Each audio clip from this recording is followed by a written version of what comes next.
Want to go ahead and Okay, make your opening comments? We'll go.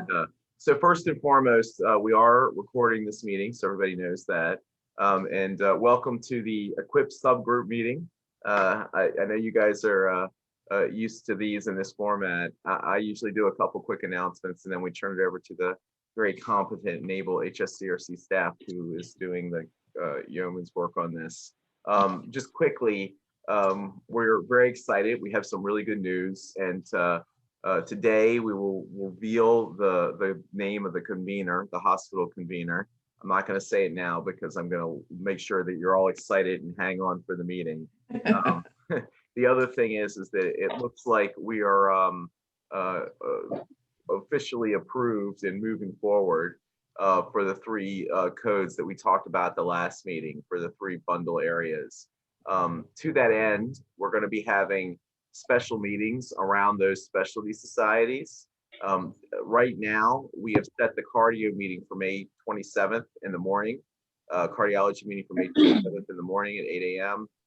We have set the orthopedic and neurosurgery bundle codes for June 1st at 5:30, and we have set the GI code bundle for June 3rd at 5:30 in the evening. I'm going to send out flyers to everybody on all three of them on this committee. We really encourage you to have the physicians who are interested in those specific bundles get on those codes so they can ask whatever questions they have about it. We're going to work to answer any questions.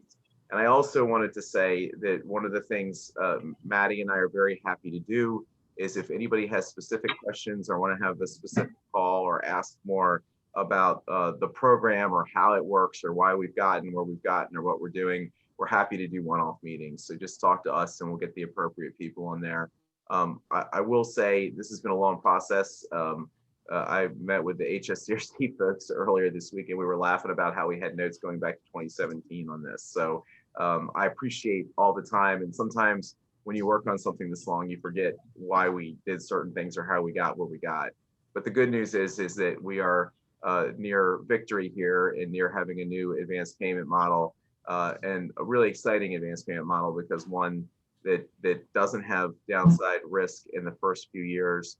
It allows us to kind of move towards something that possibly will allow a lot of Maryland specialist physicians take advantage of an advanced payment model and that extra 5 points on their Medicare payments. So having said that, I will turn it over to Tequila to take over and go through what our game plan is for today. Excellent. Thank you so much, Jean, and good morning, everyone. Thank you all for being here today. We're delighted to continue these discussions and really excited because we are right on the precipice of launching EQIP. And so really want to put out a heartfelt thank you to all of you who have been working with us for many, many months on the various policy designs and the key focus areas and all of the elements of the program. So really thank you for your input. We are getting really close to the launch period. So for today's meeting, we've got a couple of things lined up for you all that we think are going to be really meaningful and important to focus on. First, as Jean alluded to, we're going to formally announce the CRP entity that we are working with to move this program forward.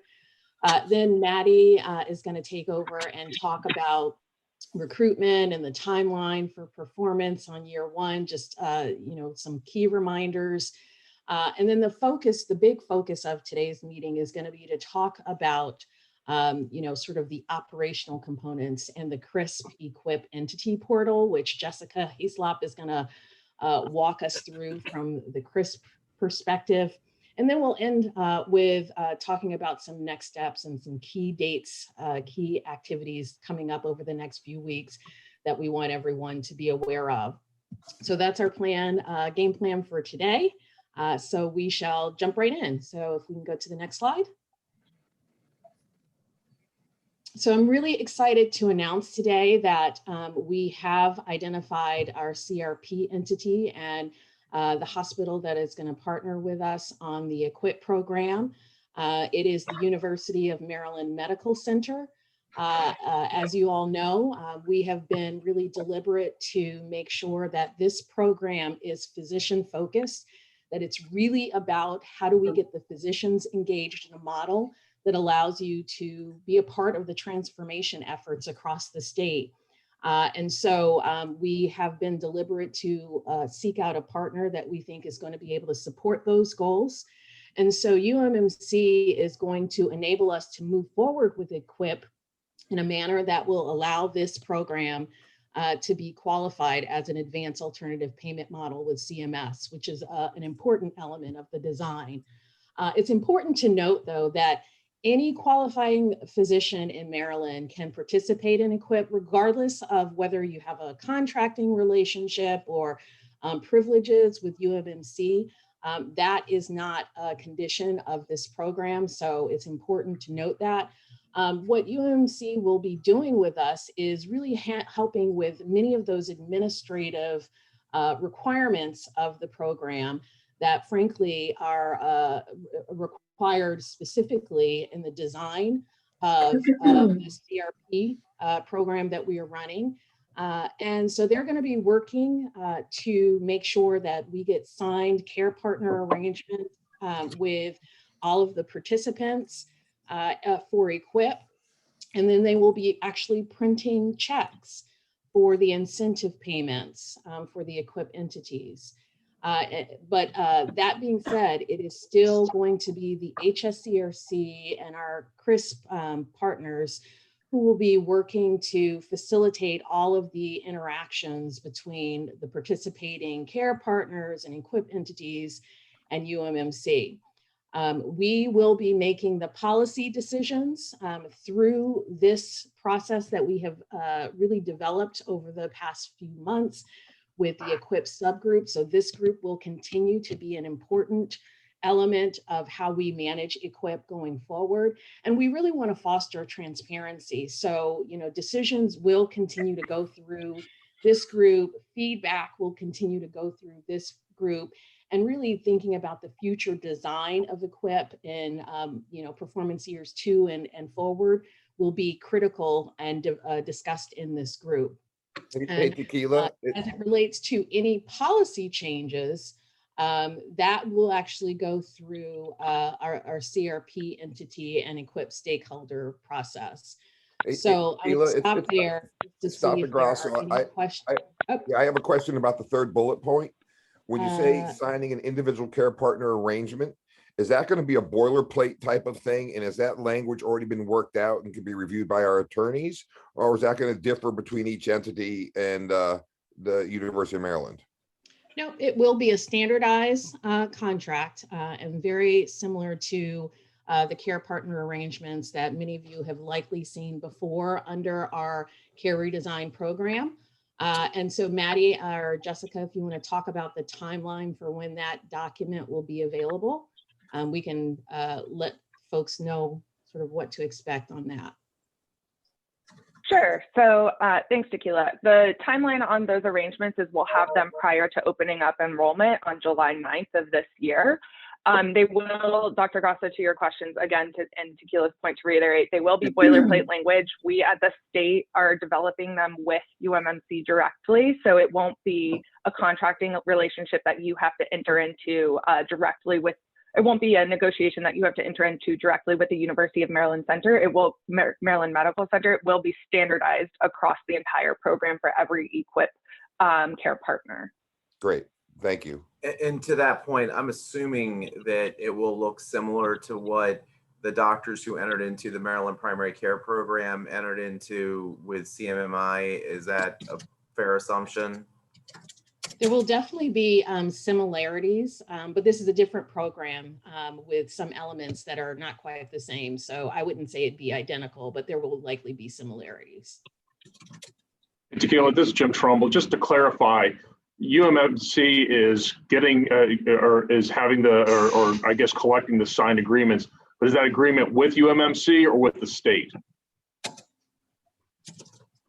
And so, I can take that one. So the agreement will be with UMMC. Again, because this is not a new model program, this is done under our care redesign program. We kind of have to work through those structures. So it's a little odd, but we think that we found a way to make it standardized for all EQIP entities and have the relationship managed by the state between UMMC and the EQIP care partners. And it might be helpful too, just to go through some history here. When we started working on this, if you recall, our original goal was to have EQIP be totally freestanding and not have a hospital and have it really be the physician program. And then CMMI said, you know, if we did that, we'd have to start and go through and create and get a whole new waiver, which would take forever. I mean, we wouldn't be anywhere near where we are today. And I know it's been a long time. So as a result of that, essentially the HSCRC team kind of came out with a workaround.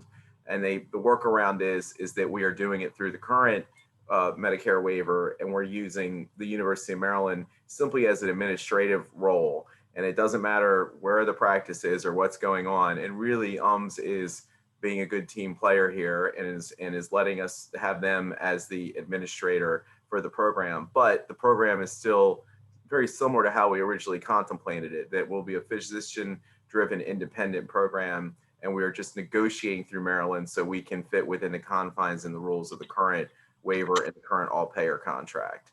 And this is really, for lack of a better term, a workaround to where we've gotten to today so we can move forward with this. So I echo that. I think, again, you know, in an effort to expedite, you know, sort of building out this program, we worked with the folks at CMS to ensure that, you know, this program could be done and cleared in a reasonable timeline. And what that meant is working within existing structures that existed, to Jean's point, under the total cost of care model. And so I do want to just emphasize again that, you know, it still will work in practice the way that we had envisioned, where it is a physician-focused program. You know, it's really designed in a way that we anticipate the physicians will be able to participate across the state, regardless of any kind of, you know, relationship you may or may not have with UMMC today. And so we very much, you know, are still using the same guiding principles that we had identified from this group early on.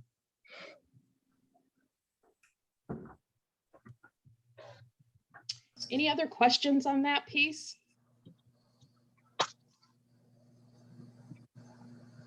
Okay. Well, if there are no further questions, I'm going to turn it back to Maddie to take us through the next steps in today's agenda. Thanks, Tequila. We can go to the perfect. So we wanted to, you know, reiterate the roles and definitions that we'll be using throughout the rest of these slides and throughout the program moving forward. So this is a great resource to look back to. I know that we as policymakers use a lot of acronyms, and we apologize, but we think that this is a good mapping to help people really know what's what in the program. So again, when we say CRP entity, we're talking about UMMC. It's the singular hospital that we are using for those administrative purposes to kind of enable the program under our current total cost of care model agreement with CMS. So this entity will be responsible for signing those standardized care partner arrangements with each care partner participating, and they will pay the incentive payments or savings that are earned to EQIP entities directly. So they will write the checks. However, the determination of those incentive payments and the methodology around those remains at the state level. An EQIP entity is an entity that consists of either one care partner or multiple care partners. This is kind of the entity at which performance evaluation occurs. It can be a physician group, it can be a group of physicians who work at a particular hospital together. Whatever grouping the physicians or care partners come together that they determine that they would like to participate under an EQIP.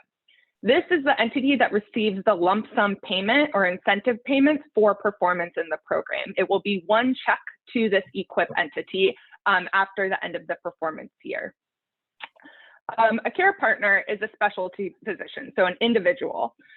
These are the entity or where the episodes are actually triggered. These are the people who perform the EQIP care interventions, who interact with the patients, and who really drive the care transformation and care redesign in the program.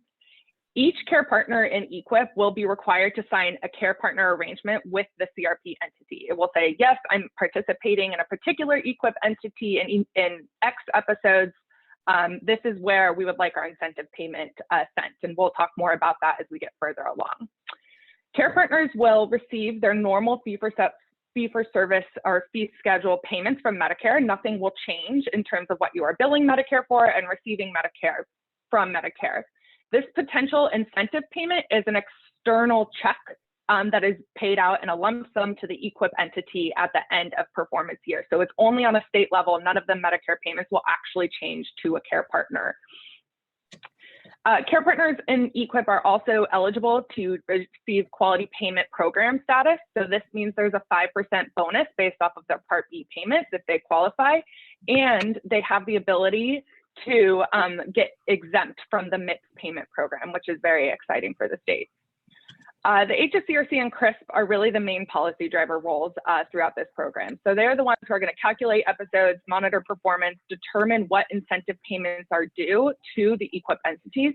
They will also be responsible for maintaining all of the reporting and monitoring requirements under the participation agreement to support the CRP entity. So we are really taking on that reporting and monitoring role for the hospital under our CRP agreement. They also will facilitate, enrollment into the program. So a bulk of what we're going to talk about today, Jessica's going to walk through the system that we've built out to support enrollment and learning and performance management within EQIP. I like to liken it to a TurboTax, kind of a one-stop shop for everything EQIP, and we're really excited to have this resource come online at the start of the program. I think it's going to be really great to help everyone be successful throughout. There is one last role that EQIP entities can elect in the program, and this is an administrative proxy. So EQIP entities can delegate the management of their program and administration should they choose to. This is not required as a part of the program. This contractual arrangement, if any, will be determined between the administrative proxy and the participant outside of the care partner arrangement. So this is really an external arrangement that EQIP entities can enter into to say support them in the program, help them manage their performance, even just manage their enrollment in the program, but they will not be party to any of the formal agreements in the program. They will have access to all of the enrollment systems that an EQIP entity has, in addition to all of the performance management should the EQIP entity elect to utilize an administrative proxy. So we really see this role as being, there are some national consultants and conveners, they could be an administrative proxy here. But it also could be as simple as a practice service manager, a service line lead, anyone who really wants to drive and take lead administratively in EQIP. So I'll pause here and see if there are questions, but going forward, we will refer in these terms, but please stop us if you need clarification. I apologize. Madeline, Dr. Grasso again. Question about the individual care partner arrangement. So, I've got 165 guys. I have to have each one of them individually sign the care partner arrangement, or can we sign a CAO for everybody? So no, they will have to sign an individual care partner arrangement throughout all the 165. We are doing it electronically. The reason that we're doing this is we have to have some way to verify that each care partner has elected to participate in the EQIP entity. And this is really the level that we'll get at to maintain compliance with CMS. Okay. You said something about practices may qualify for quality payment program status. Can you talk about what the distinguishing factor is for whether or not they would qualify? Sure. So in CRP, we have the ability to attribute episodes or patients to AAPM entities for the QPP status. For initial performance years, our plan to attribute any patient that touches a care partner to that AAPM. So essentially all participating EQIP care partners will receive QPP status. And for future performance years, we have committed, once we bring more episode opportunity online, more participation opportunity online, we have committed to move closer to the normal threshold schedule under QPP, but really great opportunity under our contract with CMS that we have the ability to really drive up QPP status in the program with some parameters to ensure that people are also faithfully implementing redesign and complying by the permit. And initial years, that is our expectation that all will qualify. Thank you. Maddie, this is Nikki from Johns Hopkins. So it sounds like from what you're saying for the administrative proxy that there's really no limitations on who could serve in that role. It's really up to the individual providers or group of providers how they want to handle that. Yes, that is correct. We might do oh, sorry, I keep getting some echo. But that is correct. Whoever the EQIP entity determines should be their administrative proxy will be eligible. And then could you give an example of some of the, what from the provider perspective, what does program administration look like? What would be some of those responsibilities that that the providers would have? Sure. So there's the actual management of enrollment, to Dr. Grasso's point, kind of the cat herding to get 165 contracts signed, figuring out where opportunity might be in each episode, that sort of thing. And then ongoing performance management. So there will be a learning system. So they can engage with that. We will have data available so that way you can kind of dig in and figure out where you could improve, where are there lack of opportunity, so it can really be kind of any range of just that pure administrative role to quality improvement, program improvement, really driving and consulting on how the EQIP entity can perform better.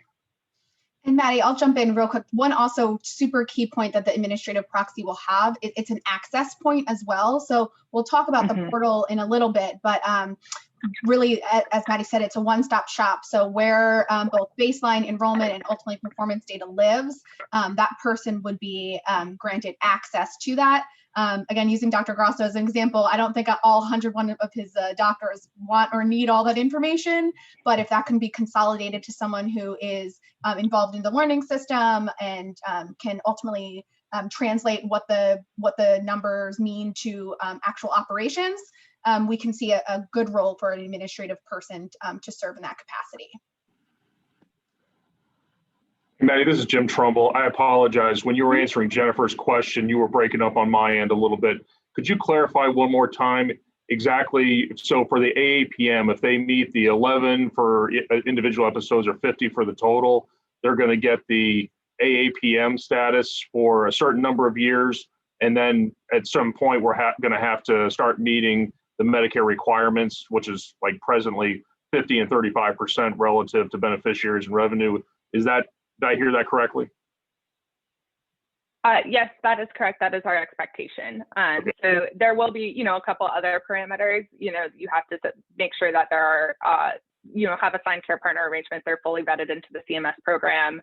If there are just savings in any 2 years, we will remove people from the program. So there are a little bit of fail safes. It's not, a guaranteed you're in for the rest of time. But yes, that is our expectation for the initial performance years. Thank you. Colleen, I see you have your hand up.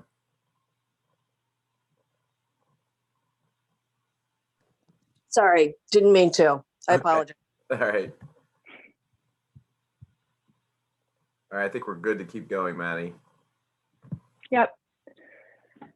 So just again, in terms of how the CRP entity operations or UMMC operations will work, what we essentially will do is the HSCRC and CRISP will provide the CRP entity a list of certain things, right? So we will be providing the information. The first is care partner contacts who have been submitted for CMS vetting, and this will be used to generate those care partner arrangements that we discussed. Those will be electronic.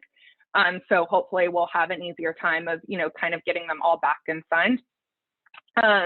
The CRP, and then they will also receive a list of EQIP entities who elect participation for EQIP in performance year 1 and where they would like the payment or the incentive payment sent.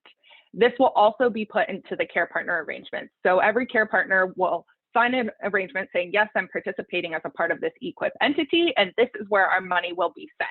That's going to be a lump sum incentive payment. The distribution among care partners will be up to the EQIP entity.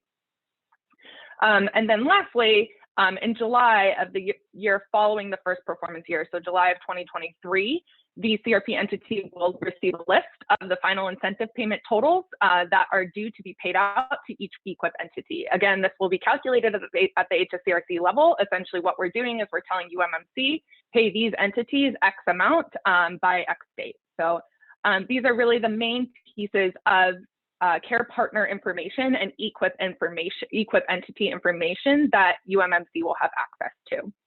They will not have access to any protected health information that is tied to the program or the care partners or EQIP entities. And then they will also not have access to each EQIP entity or care partner performance analytics. So they really will be kept to this administrative role in terms of what data they can access and see in the program. Again, all program data, inquiries, policy procedures, et cetera, will be managed by us at the HSCRC and CRISP. And this includes, that CRP entity operation. So we really are facilitating the bulk of the program here. Just this administrative role is tied back to UMMC. And we're very grateful that they've agreed to do this for us and agreed to do this for the state, really. So, and it's exciting that we have a hospital that was willing to help us there. And just to add on that too, there are checks and balances in place. So, I mean, I see a lot of physicians on the call this morning. If there's an issue or a problem or concern, you can reach out to the HSCRC in the state based on the agreement with the convener entity. I'm sorry, Jennifer, you were going to ask a question. That's okay. So since the checks are generated at the entity level, will the data that's provided by CRISP provide enough granularity so that we can see which physicians exactly have generated the savings? Yes, our intent is to provide enough information that is helpful to the EQIP entities should they need that to determine where, what proportion of the incentive payment goes where. We're still in development with these pieces, so I think, more to come on this, but if that's something that would be helpful to the system, that's something that we can definitely build in and develop further. That would be great. And it would also be nice to know how delayed the data will be, because I know with EQIP currently, that's an issue. Yep. So I can answer a bit there. I think with any data that we put out, we want to make sure that it has appropriate claims run out, which is mainly the main delay there. We are committed in EQIP to providing some real-time performance analytics, though utilizing kind of the standard of a 3-month run out is something that I think we at the HSCRC want to maintain fidelity towards. We think it's very important to have. So I think, we possibly will have the same data lags, but we are committed to providing some real-time performance analytics as possible.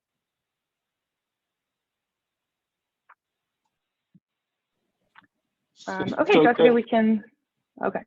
Sorry, this is Jim again. So from the last talk we had last week or the week before, different procedures or admissions had different time runouts. I mean, there was one that was as long as 180 days. So are you waiting until the very last one because that's going to be what, 3 months after that 180 days. So for the coming year, we're talking about summer of 2023 before you get those final numbers, or maybe even later. Waiting until all of that, or is each one that's like 14 days versus 30 days versus 180, are they going to be delivered at different times? So I can speak to that a little bit from a CRISP side. So what we've done in the past, because this is kind of echoing similar programs that we have, for example, CTIs can have a 30-day episode and some have a 365-day episode. And what we do is we really update the data as it comes available. So it's not like you would wait until after the 180 days to see any of your data. There would be initial data available.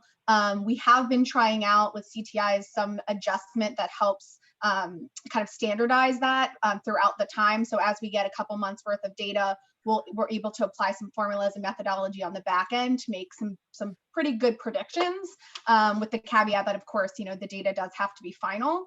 But so there is going to be some variation across the episodes due to their episode length. However, we do try to combat that with, like I said, some of the reasons that I just spoke about. Thanks, Jessica.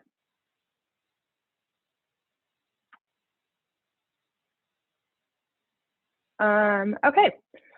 So we also wanted to reiterate what participation requirements were in the program, just to, again, have these as a resource, but then also level set what is expected to actually get into EQIP. So the first piece is that you have to qualify as a care partner with CMS. What this means is that you are licensed and enrolled with Medicare, and this means that you are up to date and your information is up to date in the provider enrollment chain and ownership system, or PECOS. This is a really easy step that can trip people up in terms of getting in. You know, sometimes a couple things are off.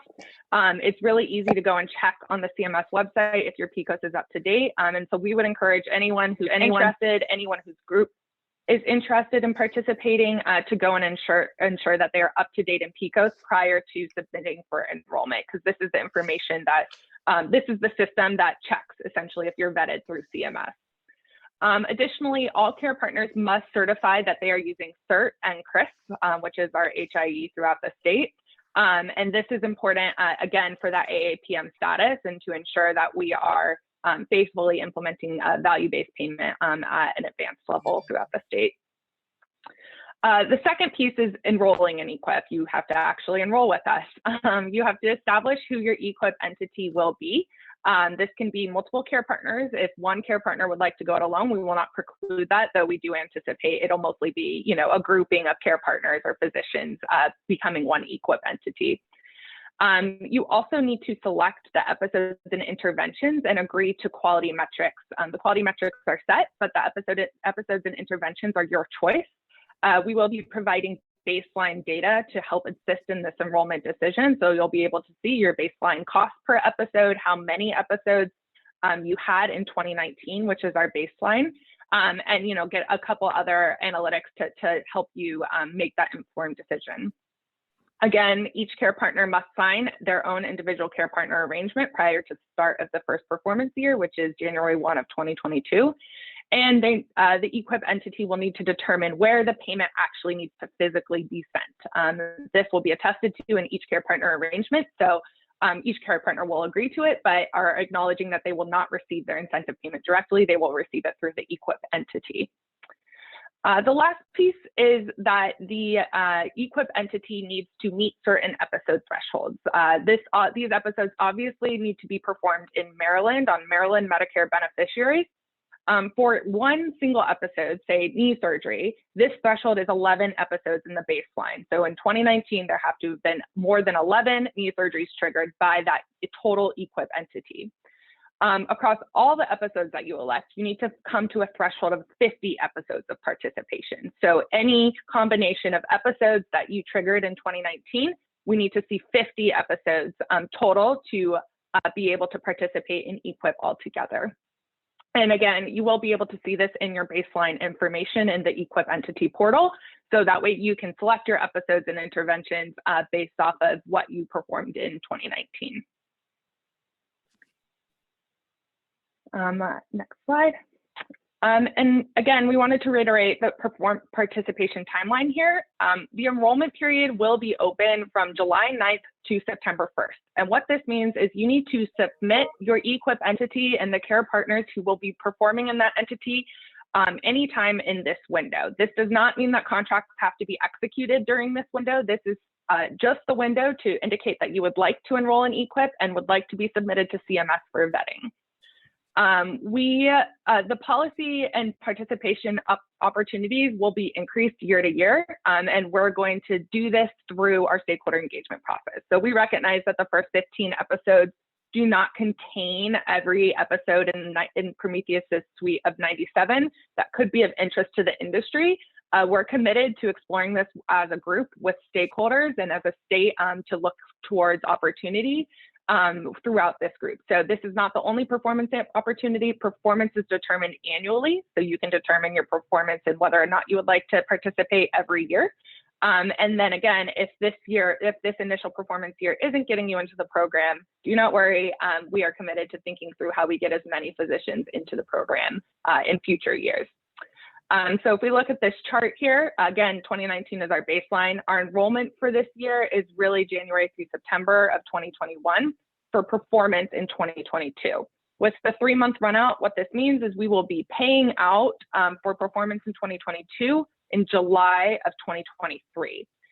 We will then again be opening back up the window for participation starting that July of 2023 through September. So you'll receive your incentive payment and be able to determine if you would like to increase episodes, increase interventions, add on more care partners in that July to September window again in 2023. And then again, we follow the same pattern for performance year 3 and they're on forward.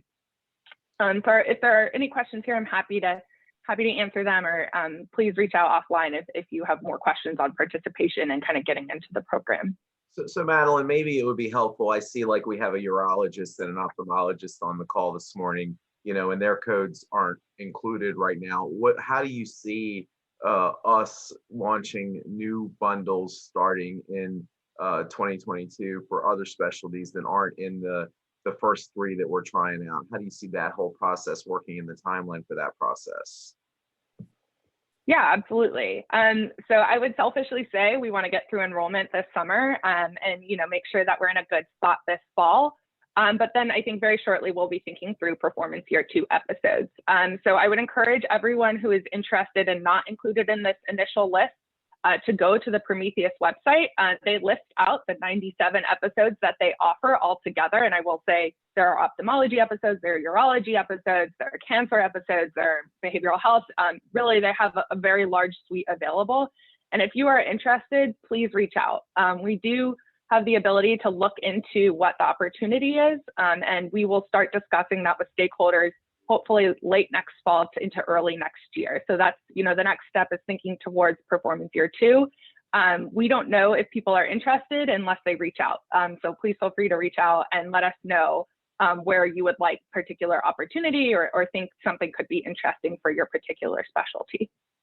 And we can also follow up with that link to the Prometheus website with the list of episodes for folks to review. That is the source that we are using for guiding our decision-making process going forward. So we want everyone, that's a part of this EQIP subgroup to have access to that, really to help us understand where we should focus when it comes to year 2 and beyond. And I think I saw, thanks, Tequila. I think I saw a question on the chat from Jim Trumbull. And the baseline, again, will be available in the EQIP Entity Portal. Though if you have more specific questions, please reach out. We definitely can do tailored looks at what might be of interest, specifically more in this performance year 1 while we're kind of getting things off the ground, but I'm happy to work with you if there's something more particular of interest in the baseline. So what does I'm sorry. Okay. I was reading a question, but go ahead. Oh, I'm sorry. What does that submission look like related to the July 9 through September 1? If it's not submission of the actual agreements, is it submitting a list of NPIs so that they can go through vetting?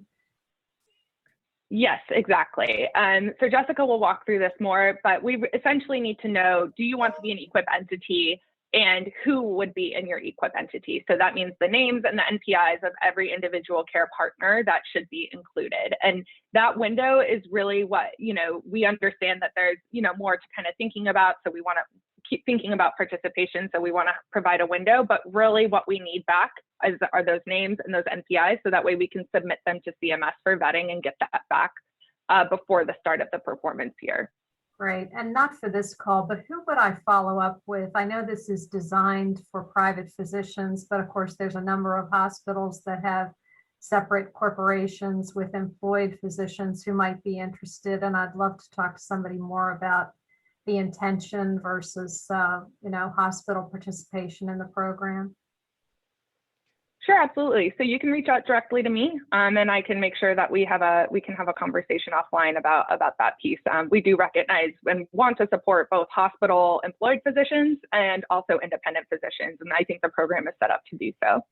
Yeah, and I would actually argue, Jennifer, this was really done in a way where it doesn't matter whether you happen to be employed by a hospital or some other entity, or whether you're employed in private practice. And I think that's something we've kind of worked on the entire time. If you see Medicare patients, you can be in this program.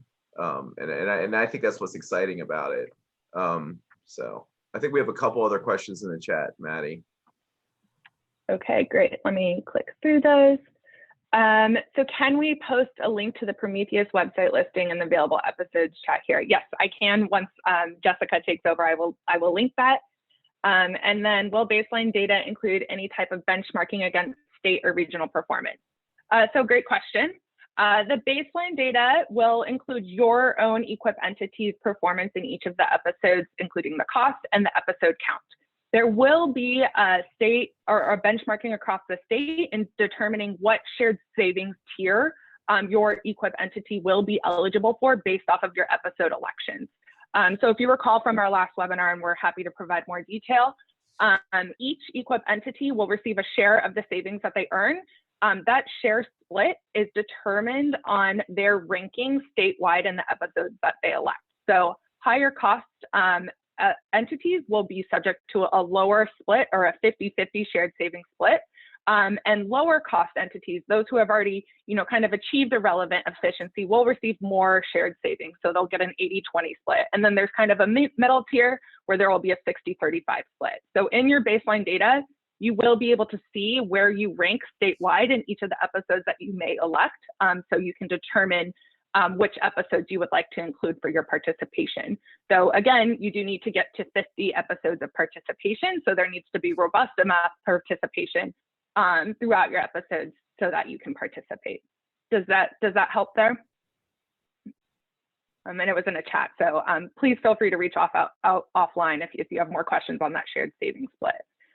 And then the last question is it envisioned that, great, I'm glad that helps. Is it envisioned that models other than Prometheus may eventually be able to be created? So at this time, we are committed to utilizing the suite that Prometheus has. We think there's a ton of opportunity in the 97 kind of off-the-shelf, fully vetted episodes. They've been clinically developed over years and years of iteration. So we as a state would like to rely on this external standardized platform. However, there could be opportunity in future performance years for us to think through if we would like to work with Prometheus on developing more. However, at this point, I think 97 is enough for us to bite off, and we're committed to staying there. But I do think, like, for example, I know we're working with the emergency room doctors and they have something that's a little different. So if for some reason somebody has something where they think we just have to look at it, I think we're all willing to sit down and work through it. And our hope is, I think, to work through that ER issue, right? I mean, yes, we are committed. Yeah. Yes, to your point, Jean, we are committed to looking at emergency department episodes, and we've spoken with Prometheus about this.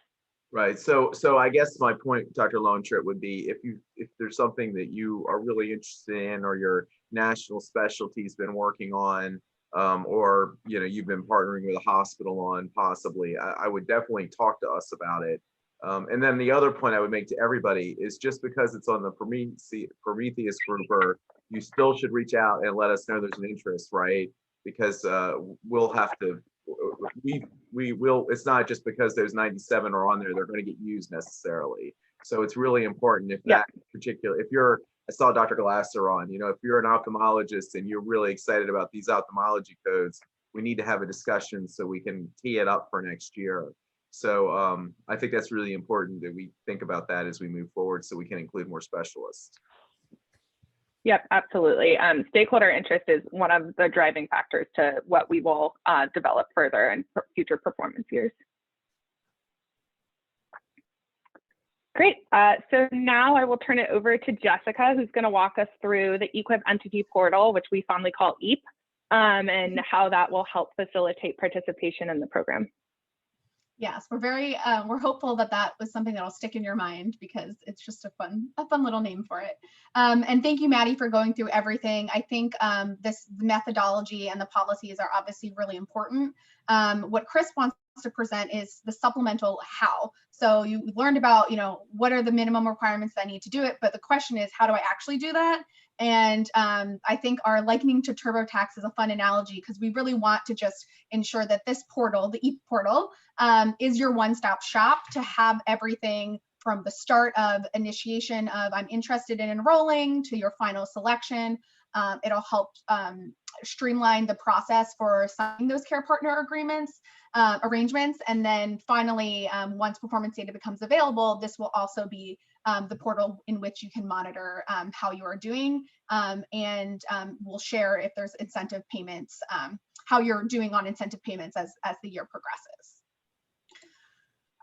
So I wanted to highlight the timing of all of this stuff because, as we mentioned, there's a very short enrollment window, but we want to emphasize that we are well aware that not everything is expected to be done in that July to September 1st timeframe. One of the big things that I'll spend a slide talking about is what can be done actually now. And a little bit of this is ensuring that you have a participation agreement with CRISP to make sure that you're all ready to go to be able to view and access the portal. And then we'll talk about what's involved in that enrollment process.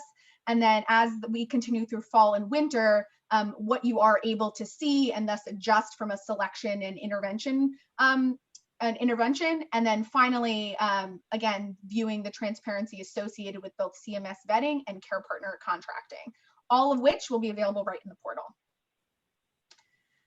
So the access to the portal, so the EQIP tool is viewable in the CRISP reporting services suite, which is commonly called CRS.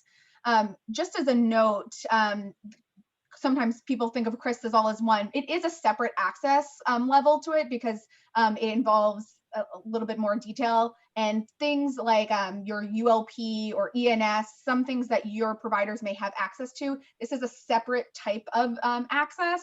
If your organization does participate in other care partner or care redesign programs such as ECIP, HCIP, or CTIs, you likely already have this access set up. But we did want to differentiate between that. If you are not aware if you have it or not, please just email our generic inbox at equip@crisphealth.org. We will get you to the right person. If you believe that you are new to the CRS suite, you do have to, as I mentioned, sign a CRISP participation agreement and update your notice of privacy practices documents. If you are choosing, or if you're an organization that has multiple sites, you only need to do this once, and all of your sites can group under one participation agreement. And as I mentioned, this process can be started today, so we'll help you through this. There is some documentation, but we will make sure that it's done easy and you're all set to go come July 9th when the portal actually opens up.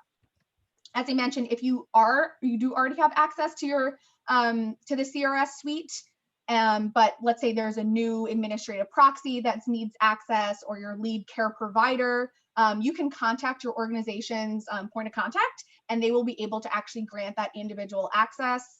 If you are not aware of who that is within your organizations, we're aware that some of your organizations are very big. Again, just please email our EQIP mailbox and we will get you to that right point of contact. And they will be able to grant you access. As a note, Maddie mentioned obviously the administrative proxy role. So the administrative proxy role themselves cannot enter into a participation agreement with CRISP. They have to be designated by that EQIP entity as someone who will be granted access under that participation agreement. And again, this is because we don't want anyone viewing anyone's data. We want to make sure it's very purposeful and that they specifically only have access to the organizations that they are supporting. So our July to the September 1st window, you can see that this is when our enrollment will open. And this is when the lead care partner contact or the administrative proxy really designates how they're participating. Again, individually or with multiple care partners. We will make this as simple as possible. If you do have 100 or so participants, there'll be the opportunity to upload an Excel spreadsheet If you have one or two, you can simply just type in names. Again, we want to make this as simple as possible for you. But really, again, this is going to streamline everything for that CRP contracting and CMS vetting. So it's important that we have that information, as well as the information delegating who the payment remission recipient is going to be. I don't know why the graphic showed up late, but as I mentioned, the EQIP entity is really the biggest part. How are you guys participating by yourselves or with a selected group of physicians? And then really once you make that selection and continue it on through the fall, so beyond that September 1st end of enrollment, is where that episode threshold and opportunity analysis occurs. So within the portal, you'll be able to elect and actually even view your eligibility for episodes and interventions. Maddie mentioned that you have that 11 episode threshold for the single episode across the entity, and then a requirement of a minimum of 50 episodes in totality in the for your EQIP entity. You will be able to view all of this and thus help drive decision making about your final selection of which episodes you are participating in. We also mentioned that there is baseline availability, so baseline data available. This includes your volume, baseline cost. Again, your statewide rank is at the entity participation level. So you will be able to see that, which is a factor in the shared savings calculation. And again, all of this will be viewable. We will have webinars specifically on how to interpret the data, what's available, some of the even how to click things. If there's questions about definitions of the types of interventions that you guys are selecting, we will have a lot more information on this. But again, we just wanted to share what will be available within the portal once it goes live come July 9th. And then after that enrollment period ends, we really want the EQIP portal to provide that full transparency about your status. Again, the final participation in the program does require the executed care partner agreement and a sign off by CMS. You will be able to see your status of both of those at the individual level within the EQIP portal. So again, as we mentioned, there are some things that can be done now, such as looking at your PICO status to ensure that things from a CMS vetting go as smoothly as possible. If there is a reason that a physician is considered ineligible, you will also be able to view that exclusion. And again, if there's anything that can be mitigated to help the participation go through by January 1st, that can be worked through as well.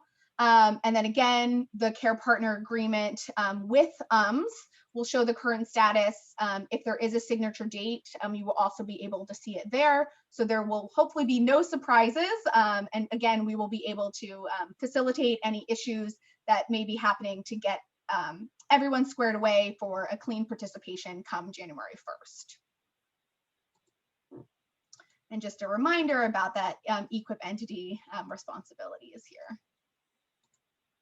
Finally, a big part of this is support. So we realize that there is a lot of selection criteria. There's understanding of data that's going to be needed here. It's also the first year for this program. So we really wanted to ensure that the EQIP Entity Portal does direct participants to support, whether that be just a, hey, email us a quick question. There'll be a user guide available for those that maybe need to understand some terminology.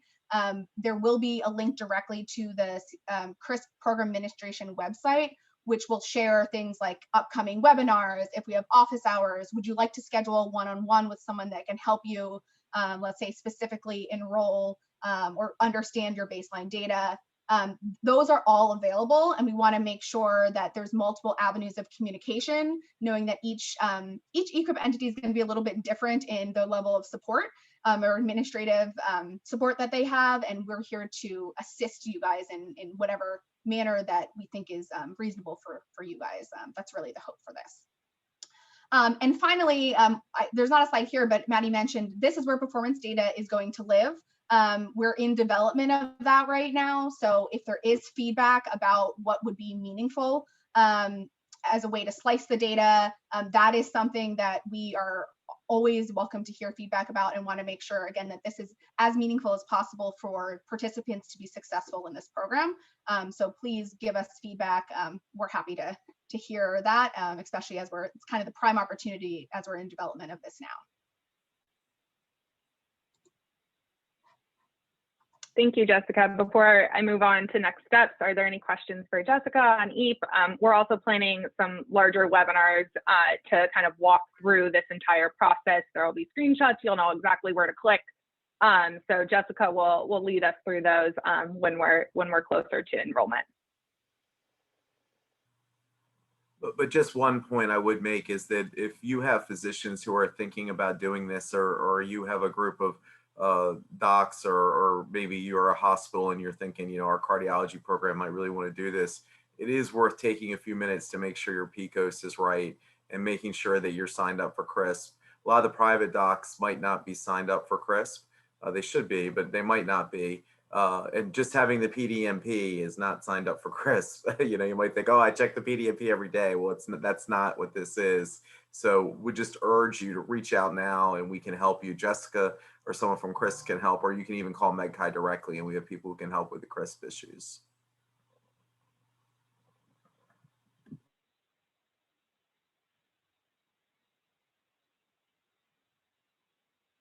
Great. So if there are no questions, we can move on and just talk next steps. And yeah, it gives everyone a little bit of time back in their day, which is always exciting. Can we go to the next slide, Jessica? Perfect. So again, here as a resource, and we'll be sending out the information. We'll be sending out these slides so that way you can have them as a resource moving forward, but walking through this pretty quickly. Late spring, we're finalizing our operations, the monitoring and learning system development, really getting all of our pieces in place to start enrollment and recruitment. Throughout June, we are going to start recruitment and information sessions. As Jean mentioned, we do have a session scheduled next week, the 27th at 8 a.m. focused on cardiology.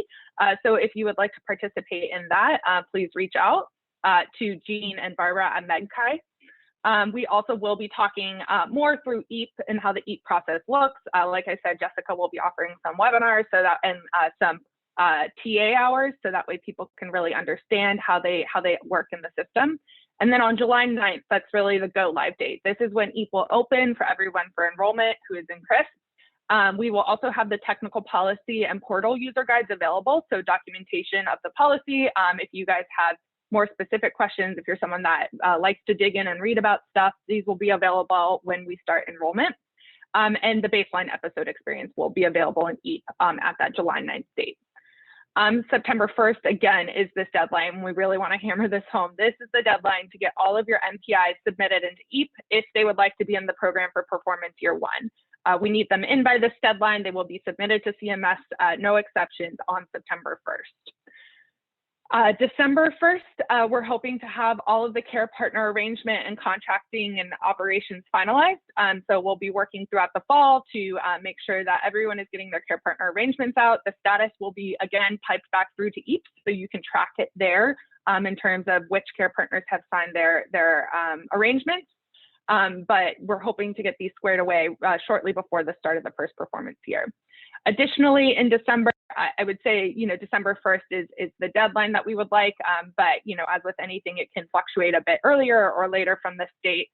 We will know the CMS vetting status, so essentially who has been approved for vetting into the program, and this is what will finalize enrollment. So there are two pieces to declare you are officially enrolled in EQIP.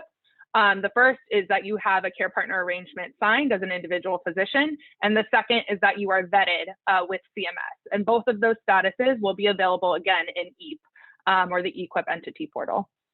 January 1st is when the program starts. This is not the only opportunity to participate. Participation will be annual. So if your EQIP entity would like to add or remove care partners, after the first performance year, you are able to do that. If your EQIP entity would like to remove itself from EQIP, which we hope you will not do, you can also do that after the first performance year. And any EQIP entities who are not in the first performance year can join on an annual performance basis. Preliminary target prices will be available in EQIP starting January 1st as well. They will be trended forward, so that way they're relative to 2022 pricing. So we are waiting on target pricing. The baseline information that you will receive is based off of 2019. On March 1st, we will start providing performance analytics, what is available based off of the first 3 months of participation, and we will be updating that information monthly thereafter, so that way you can have some sort of performance tracking opportunity.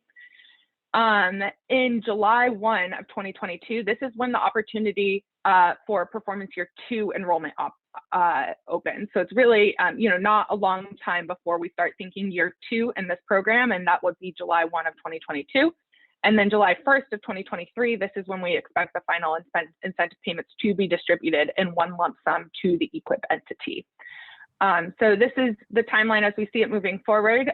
Dates can fluctuate, but really we're hard set in stone with many of these. So please feel free to reach out with questions, but for the most part, this is where we're at.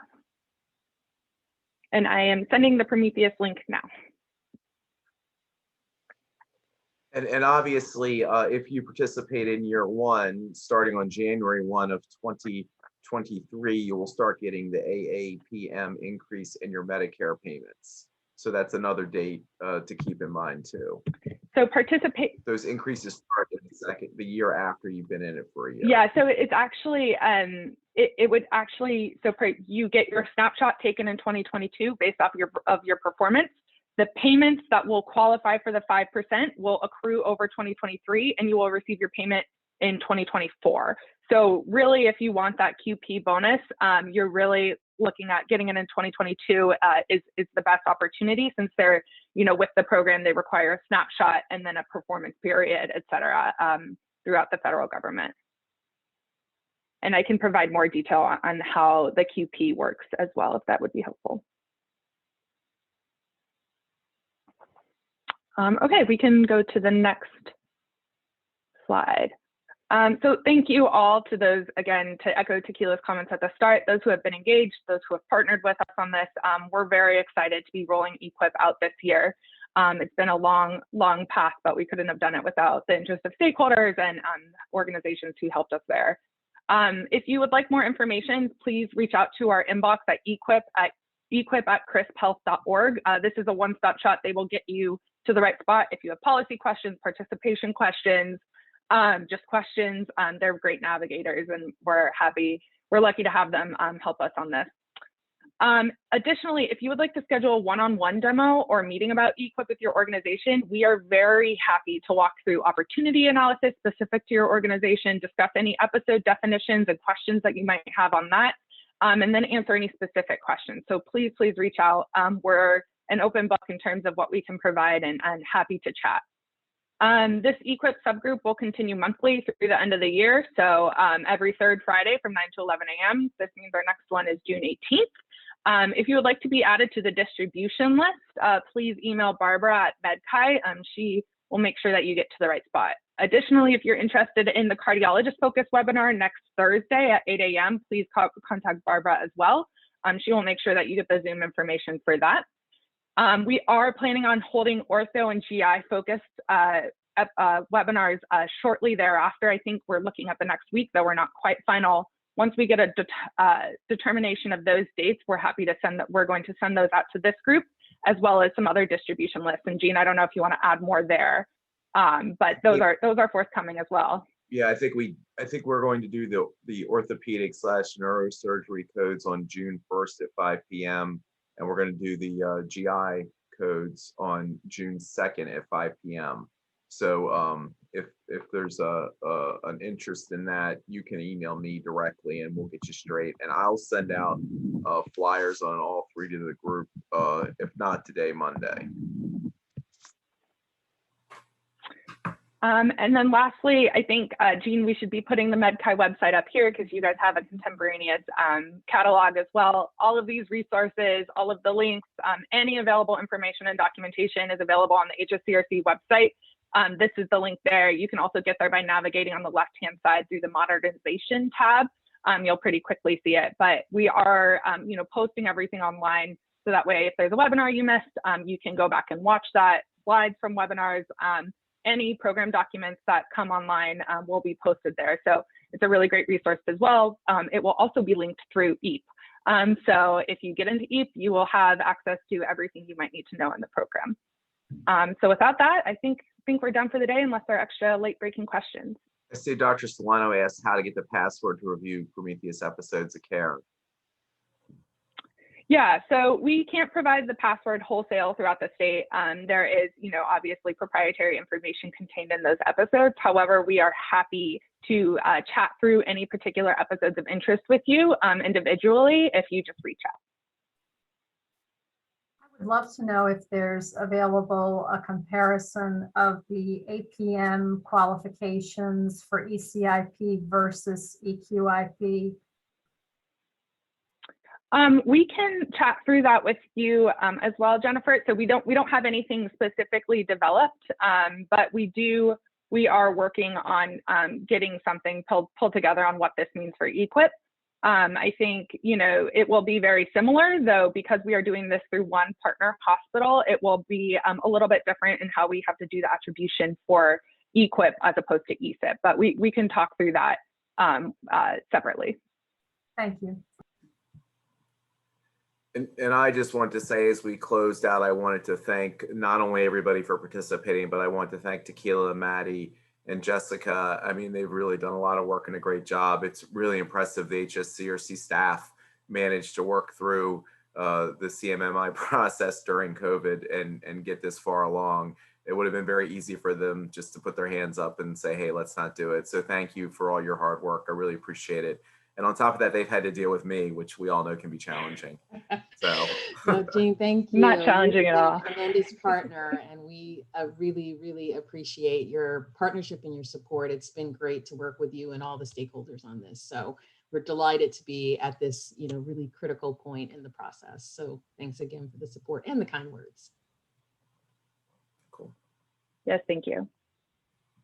All right, everybody gets to get outside in the nice weather for an hour. Don't tell anybody we ended early. It'll be our secret. That's right. Keep it between us. Yeah. All right, everyone. Take care. All right, have a good Bye. one.